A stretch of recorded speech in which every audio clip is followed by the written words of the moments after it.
Diversity, equity, inclusion. It's evil. It's failing. And we all know why. Because the devil's in the details. And you can't spell devil without D-E-I. And here we go.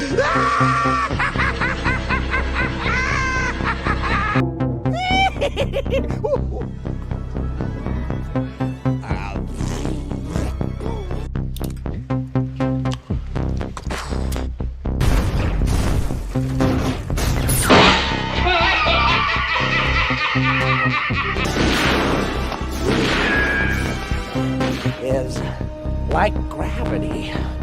All it takes is a little push.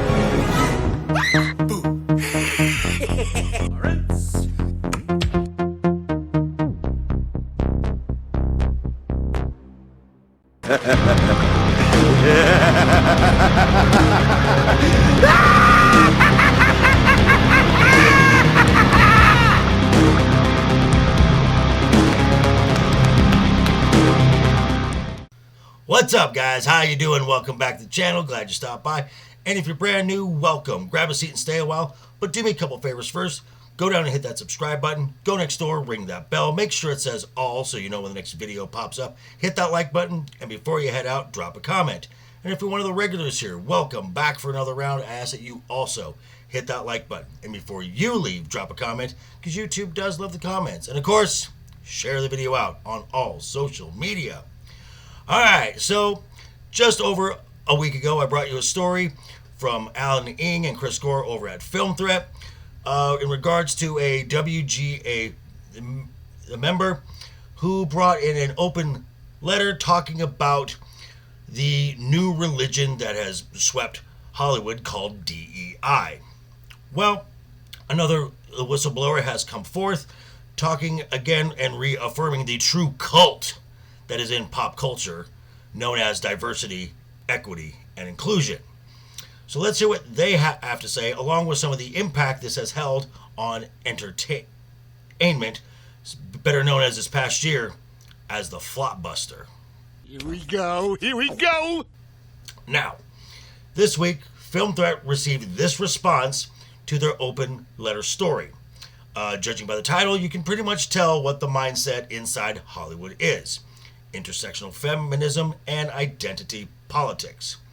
Now, the author of this letter identifies himself as a lifelong liberal progressive, and some of the shows that they have worked on have been Emmy nominated and have pushed for this cause.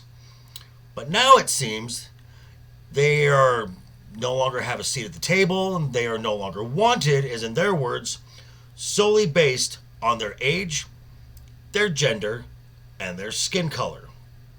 Duh. Well, yeah, you've been a useful idiot this entire time, and now you've stopped being, well, useful. This is how DEI is weaponized. They also state that it is no longer just enough to be part of a group, shall we say. Say, for example, LGBTQ. You have to be LGBTQ, along with African American, or Latinx, or undocumented, illegal immigrant, unhoused, whatever that means, and or differently abled, just to name a few. The reason is then on your DEI scorecard, you get a 2-fer or a 3-fer positive score for possible future writing gigs. This is kind of stupid. The author also states that something that we've all known for some time, that when it comes to shows or films based on existing IPs, say for example comic books, that the writers are told that it is a positive that they are unfamiliar with the source material and not a fan of the existing IP. That makes no sense. Because, as they say, they want to do a modern take on the material relevant to today. Translation, we're going to reflect the world that we live in, and we're going to cater to the modern audience. Boring! Projects like Black Widow, WandaVision, Shang-Chi, The Eternals, Thor Ragnarok, Falcon and the Winter Soldier, Echo, Secret Invasion, She-Hulk have all had directors, showrunners, and writers who admit that they know nothing about the IP they were working on. The author also states that having people who are not fans of the IP results in a product that has no respect for the existing fan base. And then, when the fans complain, they get labeled toxic. Sound familiar? And as it has been told here on other Common Sense channels, current Hollywood, under the religion of DEI, is about one thing. It's about sending a message. Because it's clearly not about the paying customer.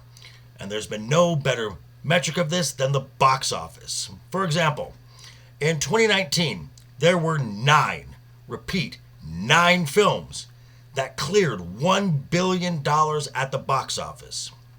In the 4 years since, 6 total. Interestingly enough, the industry leader, the House of Mouse, in 2020 began their full push into the religion of DEI. And if we're going to talk about the flopbuster, the House of Mouse in 2023 lost $1.4 billion at the box office. Don't believe me? Check out my video right here. Link to that and all other links will be down below in the description. Also, movie tickets. People actually opening up their wallets to see what the studios have brought to them has dropped 40% as Hollywood has become more focused on the message than what they need more than anything. And that's paying customers. That is why you fail. So, final thoughts on all of this. Stop it. Just stop it. This is what you hear when the useful idiots are being exposed to the truth. And they're just being good little allies. They just want to help those who have been discriminated against. Well, that's fine and Andy. But you don't solve discrimination with discrimination. When diversity actually means conformity, when equality is perverted into equity, and inclusion really means exclusion. This ideology is evil. The devil is in the details. And as we said at the top of the video, you can't spell devil without D-E-I. But these are just my thoughts. I'm going to turn it back over to you. Let me know what you think down below in the comments. Check me out tonight, 7 p.m. Pacific. Also simulcasting here as well. Friday night's Royal Rumble. Well, yeah. Thanks for stopping by, folks. Again, quick reminder before you head out the door. Hit that subscribe button. Ring that bell if you liked the video. Give it a thumbs up. If you didn't like the video, hey, thanks for sticking around this long. I appreciate that. I will see you guys all very soon, folks. Have a wonderful weekend ahead of you. And always have fun.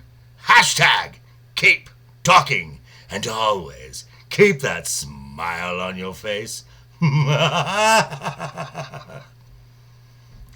Toodles.